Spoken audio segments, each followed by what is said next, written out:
Notre centre de simulation fête cette année ses 10 ans d'existence. Nous avons commencé en 2007. Nous avons commencé, comme beaucoup de monde, par les mannequins.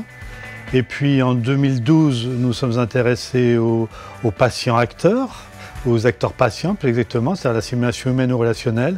Et puis depuis 2 ou 3 ans maintenant, on s'intéresse beaucoup à la simulation numérique, qui a beaucoup d'intérêt, en particulier de s'adresser au plus grand nombre.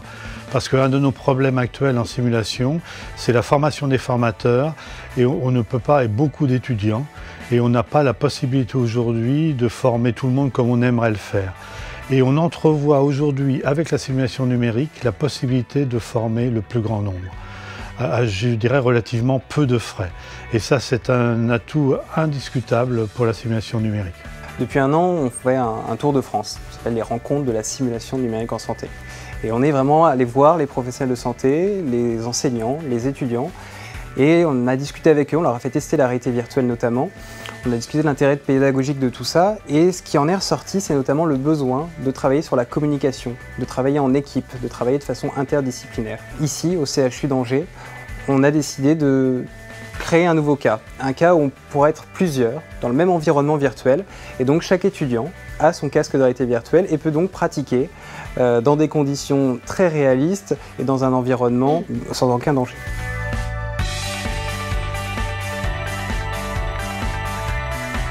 Pour l'instant, la simulation numérique nous apporte beaucoup d'aspects techniques, mais encore pas tout à fait d'aspects non techniques, c'est-à-dire de communication, de comportement vis-à-vis des patients, vis-à-vis des autres professionnels.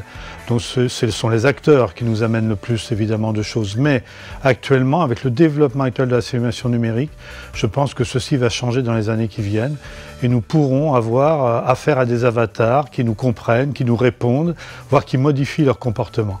C'est vraiment immersif, hein. On arrive vraiment à appréhender les contraintes qui sont les nôtres dans le milieu pratique, autant sur le plan matériel que clinique. Donc c'est un superbe outil pour la formation, hein. Je pense que ça peut être un complément à l'outil clinique de base ou un préambule à l'examen de vrais patients en situation réelle. Donc oui, très satisfait. Ouais. Bah, c'est vrai que c'est vraiment très immersif et que ça change de tout l'enseignement ou même des entraînements qu'on peut avoir qui sont sur papier, où là ça nous met vraiment dans une situation qui est quasiment en conditions réelles, ce qu'au final on attendra des étudiants après quand ils exerceront leur futur métier de médecin. Donc c'est vrai que pour ça c'est particulièrement intéressant et c'est un très bon outil pédagogique, je pense. Ça peut être intéressant de les entraîner puis aussi de les tester sur ces situations-là, puisque bon, il n'y a pas que les connaissances livresques qui peuvent être évaluées par SUCM qui sont pertinentes, mais il y a aussi la manière de les mettre en pratique qui est aussi tout intéressant. Donc je pense que c'est vraiment quelque chose qui aura sa place à terme dans la formation et l'évaluation des étudiants, mais peut-être plus en fin de formation, une fois que les connaissances ont déjà été acquises, intégrées et mises un peu en pratique aussi lors des stages hospitaliers.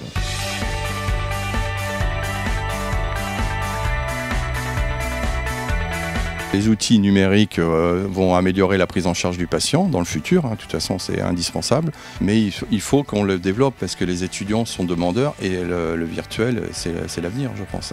Un centre de simulation va former ces professionnels de santé, ces étudiants, avec des mannequins, avec des acteurs, et on pense que demain ils pourront aussi avoir à disposition une salle avec de la réalité virtuelle, un catalogue de scénarios, ils vont pouvoir choisir le scénario de leur choix en fonction de leur spécialité, en fonction du niveau de difficulté, et donc se plonger dans un environnement virtuel. Et donc dans des conditions parfaitement sans danger, ils vont pouvoir pratiquer et s'exercer et apprendre de leurs erreurs. Au départ, je dois vous avouer que je n'y croyais pas trop, mais maintenant, avec ce que je vois aujourd'hui, en particulier ce que fait la société Sim4Health, je suis épaté de voir les progrès réalisés en si peu de temps. Je pense que Sim4Health aujourd'hui, au sein du CHU d'Angers, a vraiment montré une nouvelle étape dans la formation des professionnels de santé grâce à la réalité virtuelle. Aujourd'hui, on peut former en équipe, en réalité virtuelle, c'est une nouveauté. Voilà, on peut dès demain le faire avec des étudiants.